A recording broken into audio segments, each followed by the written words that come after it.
Grab your handy dandy notebook because this is the video you've all been waiting for. I'm gonna tell you how to niche down, and more importantly, I'm gonna tell you how to do it properly. I'm gonna answer all the things you wanna know about niching down. I'm actually gonna tell you how to find your niche. I'm gonna answer the question, does having a niche give you an advantage and affect the YouTube algorithm?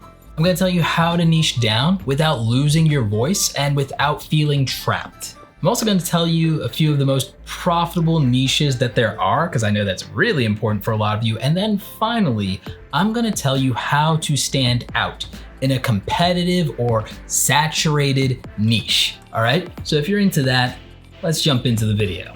Hey everybody, this is Roberto Blake helping you create something awesome today. Welcome back to the channel. Today, we're going to tell you how to niche down and how to do it the right way without getting stuck, trapped, or losing your voice.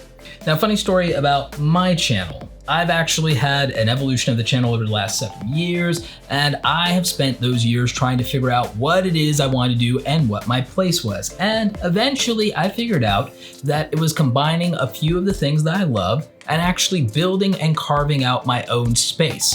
I am really passionate about the idea of creative people finding their way in the world and managing to do it without being starving artists. So if you've noticed that this YouTube channel covers a lot of topics and that's not a YouTube tips channel, it's because I believe that creative people can and should become entrepreneurs and should be able to create on their own terms, make money doing it, and not become starving artists. And that was the entire point of this channel. And so I went into the niche of entrepreneurship, but I narrowed it down and I specialized in a specific type of entrepreneur and entrepreneurship, and that is creative entrepreneurship. Is the idea that you can take your creative abilities and talents and you could use those things and monetize them, and that you can be in charge. And so that's what I use the channel to teach people how to do. Now, there are 3 ways that I approach it. I teach people skills so that they can create something worthwhile that they can make money at. I teach them how to market themselves effectively, and then I teach them how to monetize. So we make, we market, we monetize. And so when it comes to, well, what is my niche? That's what it is. And it's a little challenging and difficult to communicate that sometimes. And I think that is the biggest barrier for a lot of you. You struggle to find your voice. Let's help you with that. Finding your niche is finding the place where you fit best and where you excel. Guess what? It's also the place where you want to fit, where you want to fit in. I kind of relate this to finding the lunch table that you want to sit at school. I think everybody has had that experience in that moment, and it says a lot because it's not just about what you want to experience and talk about, but it's also about who do you want to be around? Who do you want to surround yourself with? Who do you want to be your friends and your peers? What community do you want to belong to? And so there are 3 questions I usually ask people that help them find their niche. I ask them, what are they really excited and passionate about? What are they good at? And then also, who do they want to be around? What is the community that they would like to build? Who is it they want to make their content for? And so what I do is I try to get people to write down what they're excited about and what they're good at, and try to find something that matches, find something that they are passionate about, that they also feel good about and confident in, that they can deliver for, and then, well, figure out who cares about those things, who also likes those things, who would get value and benefit from those. And that is your ideal audience. That is your target audience. And that is how I think you find your niche. I think you have to find an area where you fit, that you can specialize in. Now, what a lot of you will do is you'll say something like, well, gaming, but that's broad. That's not a niche as much as it's a market. Gaming is a market vertical. It's not a niche, okay? It's not specific enough. But you know what is a niche? FPS gaming is a niche. RPGs are a niche, okay? Fighting games are a niche. That would be how you narrow and how you focus. Then you have to find a way to stand out within that niche, which we'll talk about a little bit later. Now, I know some of you are thinking, well, what about these big YouTubers that don't seem to have a niche? Well, something that small YouTubers do is they obsess about exceptions instead of figuring out the rules. And I mean, I know that sounds harsh, but it is the truth. A lot of you will throw up your favorite YouTuber, whether it's Mr. Beast or whether it's Kelly Stamps or whether it's somebody that is deviating a little bit from the norm. And while that's a big part of what YouTube is about, it's also why a lot of people believe that YouTube is just about luck because they only look at exceptions. Now, me personally, I tend not to rely on luck because I have personally experienced that if I had any luck, it was mostly bad. And so I try not to rely on Lady Luck because she's clearly not a fan. So there is that. So how does having a niche affect the YouTube algorithm? Well, the algorithm follows the audience. So that's a big part of this. And that's why knowing who your audience is and what they like and care about is super important. When a channel lacks consistency in themes or in tone, well, people tend to skip those uploads. If you made certain content and people signed up for that, and then you deviate from the content they signed up for, well, they're not gonna be as invested in that and they are not gonna be loyal because you didn't really make a commitment to the thing that they came to you for. A good example of this is my good friend John Prosser from Front Page Tech. When he actually was on his way to blowing up in YouTube, something very interesting happened. What I talked to him about was the idea that he was diluting his audience by making a lot of different types of tech shows instead of the thing that they signed up for, which was Front Page Tech. And so he decided he was going to do an experiment and just put out Front Page Tech, the funny news show that people seem to love and sign up for because that was the thing getting the most views on the channel anyway. And whenever he would deviate, it would dip a little bit. So what they did was stop doing the podcast that they had on that channel. They moved it to its own channel. He stopped doing special one-off videos. And if he did it, he would just make it a Front Page Tech video. And the thing is, the channel blew up very rapidly and they actually started growing tremendously right after they did that one thing differently. Giving people what they signed up for is one of the most powerful lessons there is in YouTube. When your channel is growing, that is when people are the most active. And so if you give them the thing that produced the growth, more growth will happen. It's very, very simple in that way. It's not easy to do, but it is simple to do. AKA, keep doing what brought them here. Keep doing that. Do more of it. A lot of you ask me, well, how do I build a loyal audience, Roberto? Well, in some ways, you do the opposite of what I do if you want to do that. And what that would come down to is being extremely consistent in terms of the type of content you are packaging for your viewers. And personality does play a role, but you have to remember, when people click on that video initially, they probably don't know who you are and they probably don't care. So when it comes to the algorithm and niching down, you're able to reach the new people that you want to build an audience around by giving them what they already know and what they already love. And I'll give you a hint, it's not you yet. So, I mean, I know that feels harsh. I know, but it's also the truth. So how do you niche down without losing your voice and without getting bored? Well, I wish someone had told me this one, so I'm gonna tell you the secret. I'm gonna tell you the secret sauce to that one. Okay, here it is.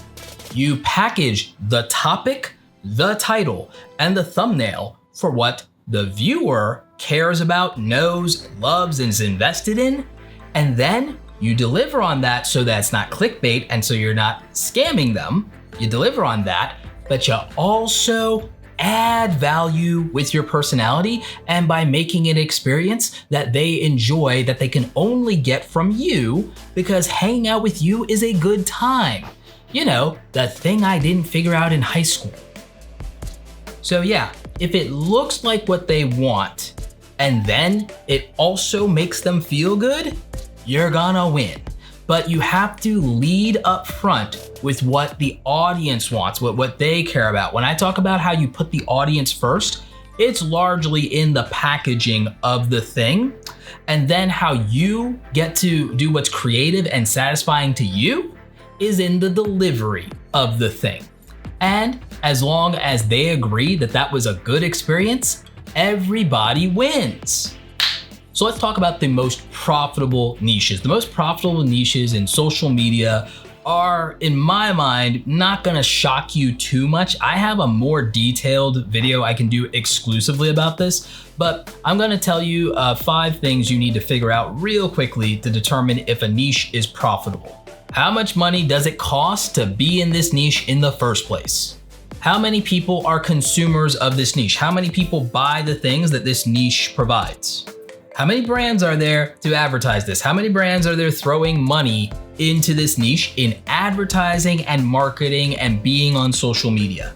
How many content creators or influencers are competing in this niche, okay? How many of them? Because that's gonna be important, just not in the way that you're thinking. And then how many ways can I monetize this niche? Because just because something is popular and just because there's a lot of attention around it, doesn't mean it offers a lot of diverse opportunities and diverse income streams. You know we love talking about diversifying income streams on this channel. Diversify, diversify, diversify. So those things will tell you if a niche is profitable. If you want to know a few profitable niches, here are some of the obvious ones. Tutorials and education are obvious because they are evergreen and they obviously offer a range of diversity of opportunity. Personal finance. Talking about money makes money. Same thing for e-commerce and entrepreneurship. Technology and consumer electronics, one of the largest categories in the world, very good margins, very profitable, and a lot of advertisers and brands to choose from, okay? So you got variety and versatility there. And the same is also true when it comes to lifestyle, beauty, and fashion. Again, the versatility and the sheer amount of brands and also the consumerism around that makes this advantageous. And then, believe it or not, outdoors and sports. Outdoors and sports is actually a lot more powerful than people could ever imagine in terms of a profitable niche. And again, these aren't all of the profitable niches I could talk about. I could probably do a top 10 video around this topic. If you want that, let me know in the comment section. Also, I'm gonna need you to get this video to 2,000 likes before I even make that video. And so finally, here at the end of the video, we are doing the thing that you really came for. How are you gonna compete in a saturated niche? How are you gonna compete when everybody's already done it and there's so many big people for you to have to compete with for attention? Well, the thing is, you're not really competing with them. But I know you don't wanna hear that. I will do the motivational speech for that in its own dedicated video. I'm gonna tell you the steps that you need to take.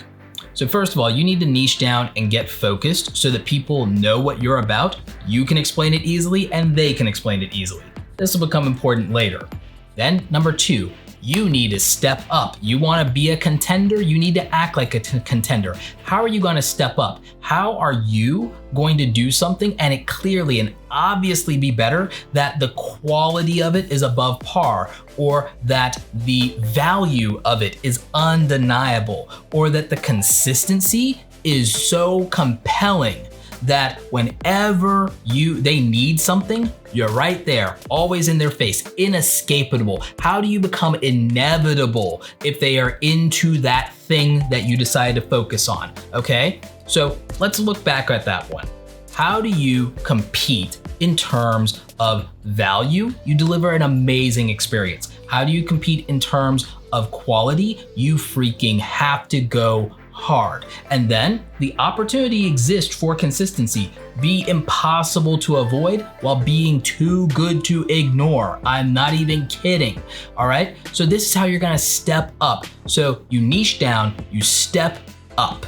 All right. And then you have to stand out. And stand out is largely about style. How do you differentiate yourself from everybody else, including the people at the top? One thing is not like the other. One way is if you see everybody doing something, you can offer the counterpoint and the opposite opinion. That's one really easy hack for it. Another thing is, again, visually standing out could matter. That's why I have an emphasis on design and branding, and we talk about it so much on the channel. Is you want to stand out? That's a really easy way to do it. That's an obvious way to do it. Aesthetically stand out. And then another way is just create a better overall experience than anyone else did, and make sure that that's something people can talk about. And guess what? If you decide to niche down, step up, stand out, you can blow up. If you do those 3 things, the 4th thing can follow that. It's not a guarantee, but it creates the right conditions, because the way that you blow up, the secret that no one will tell you, is that people have to be talking about you. Remember how high school worked? People had to be talking about you or nobody knew who you were and nobody cared.